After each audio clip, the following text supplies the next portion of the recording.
नमस्कार, आप देख रहे हैं यूपी न्यूज 24/7 और मैं हूं आपके साथ ज्योतिका। आइए रुक करते हैं कुछ बड़ी खबरों की ओर। आम आदमी पार्टी ने लुधियाना वेस्ट उपचुनाव के लिए अपने राज्यसभा सांसद संजीव अरोड़ा को प्रत्याशी घोषित किया है। इस घोषणा के बाद माना जा रहा है कि पार्टी अरविंद केजरीवाल को राज्यसभा भेजेगी। लुधियाना पश्चिम उपचुनाव के लिए आम आदमी पार्टी ने बुधवार को राज्यसभा सदस्य संजीव अरोड़ा का नाम घोषित किया। इसके साथ ही साफ हो गया है कि आप अरविंद केजरीवाल को राज्यसभा के जरिए संसद में भेजना चाहती है। महाराष्ट्र सरकार ने सरपंच संतोष देशमुख की हत्या के मामले में उज्जवल निकम को विशेष लोक अभियोजक नियुक्त किया है। इस संबंध में आधिकारिक आदेश भी जारी किया गया है। देशमुख के परिवार के सदस्यों ने भी ऐसी ही मांग की थी। मुख्यमंत्री देवेंद्र फडणवीस ने बुधवार को एक्स पर एक पोस्ट में कहा कि राज्य सरकार ने संतोष देशमुख हत्याकांड में वरिष्ठ वकील उज्जवल निकम को विशेष लोक अभियोजक और अधिवक्ता बाला साहेब कोल्हे को सहायक विशेष लोक अभियोजक नियुक्त किया है।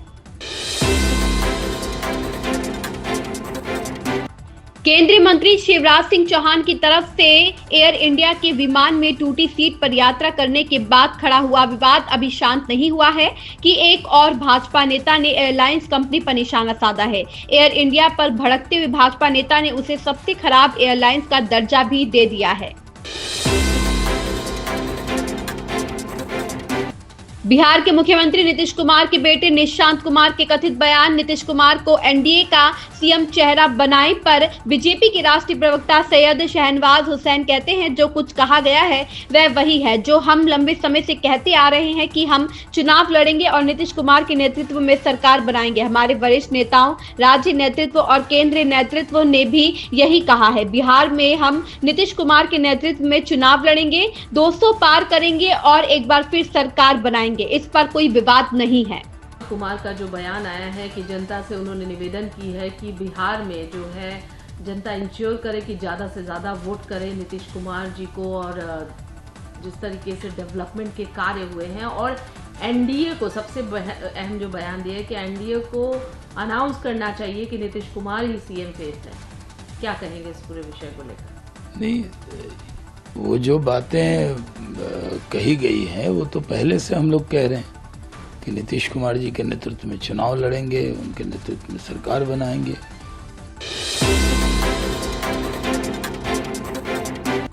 प्रयागराज में महाकुंभ मेले के अंतिम दिन से पहले अभिनेत्री प्रीति जिंटा ने आशीर्वाद लेने के लिए पवित्र स्थल का दौरा किया। अभिनेत्री ने अपने सोशल मीडिया हैंडल पर महाकुंभ की अपनी यात्रा की एक झलक साझा की, जहां उन्होंने पवित्र गंगा में डुबकी भी लगाई। अभिनेत्री ने खुलासा किया कि यह उनका तीसरा कुंभ मेला दौरा है। उन्होंने इस अनुभव को जादुई बताया, लेकिन साथ ही थोड़ा उदास भी महसूस किया।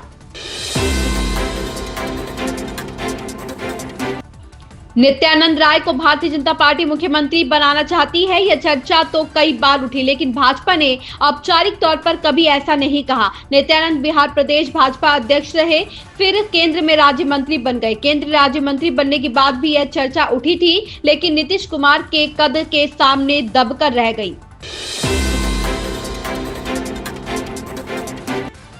उत्तराखंड के सीएम पुष्कर सिंह धामी का कहना है, यह बहुत ही शुभ दिन है। 2 मई से बाबा केदारनाथ के कपाट खुलेंगे और भक्तों के लिए तीर्थ यात्रा शुरू होगी। हमने पहले ही पिछले साल की यात्रा के अनुभवों की समीक्षा कर ली है और व्यवस्थाएं कर ली हैं। इस बार की यात्रा की तैयारियों में हम पहले से ही लगे हुए हैं। सरकार, प्रशासन, जिला और विभागीय स्तर पर हमें यात्रा को अच्छे से आयोजित करना चाहिए, क्योंकि हर साल भक्तों की संख्या बढ़ रही है। इसे ध्यान में रखते हुए सभी व्यवस्थाएं सुनिश्चित की जाएं। जहां भी काम होगा करना है तीव्र गति से होगा और बाबा के आशीर्वाद से तीर्थ यात्रा सफल होगी। बड़ा शुभ दिन है। 2 मई से बाबा केदार के कपाट खुल जाएंगे और भक्तों के दर्शन के लिए यात्रा प्रारंभ हो जाएगी। पिछले वर्ष जो यात्राओं के अनुभव हैं, यात्राओं में जो व्यवस्थाएं रही, उन सभी व्यवस्थाओं की हमने पहले ही समीक्षा कर ली है और लगातार हम इस बार यात्रा की तैयारियों के लिए पहले से ही लगे हुए हैं। पाकिस्तान क्रिकेट बोर्ड के पूर्व अध्यक्ष नजम सेठी ने अप्रत्यक्ष रूप से पूर्व प्रधानमंत्री इमरान खान को पाकिस्तान क्रिकेट के पतन के लिए जिम्मेदार ठहराया। एक्स पर एक पोस्ट में सेठी ने कहा कि देश का राष्ट्रीय टीम के प्रदर्शन पर नाराज होना उचित है। चैंपियंस ट्रॉफी का मेजबान पाकिस्तान लगातार 2 हार के बाद टूर्नामेंट से बाहर हो गया है।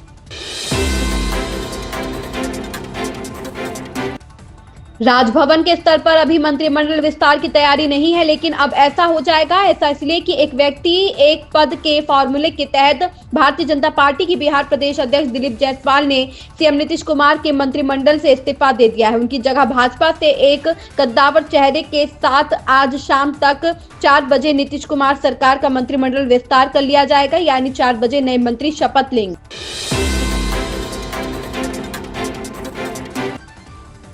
प्रधानमंत्री नरेंद्र मोदी मई में एक बार फिर रूस का दौरा कर सकते हैं। रूसी मीडिया ने अपनी रिपोर्ट में यह जानकारी दी है।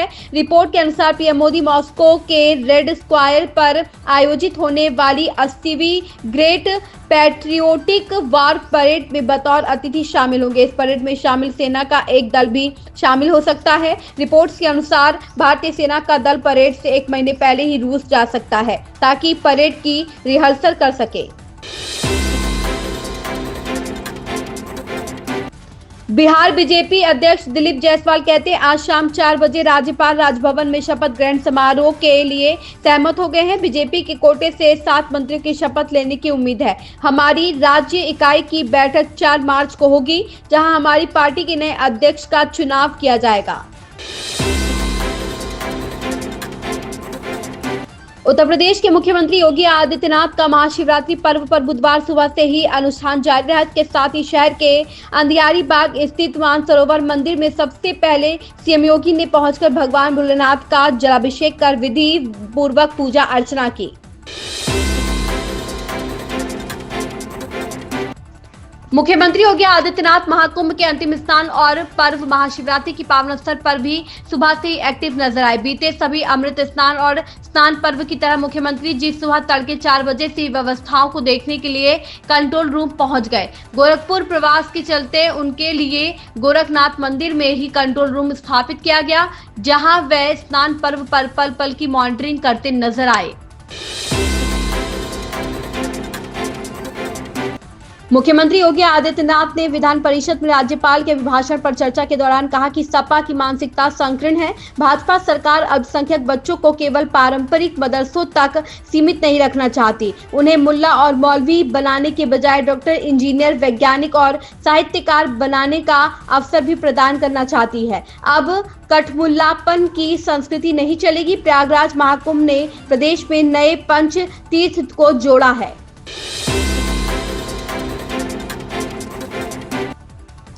लुधियाना पश्चिम उपचुनाव के लिए आम आदमी पार्टी ने संजीव अरोड़ा को अपना उम्मीदवार बनाया है। आम आदमी पार्टी के हलका लुधियाना पश्चिम से विधायक गुरप्रीत गोगी बस्ती का जनवरी में देहांत हो गया था। विधायक गोगी एक बेबाक अंदाज में जीने वाले व्यक्ति थे।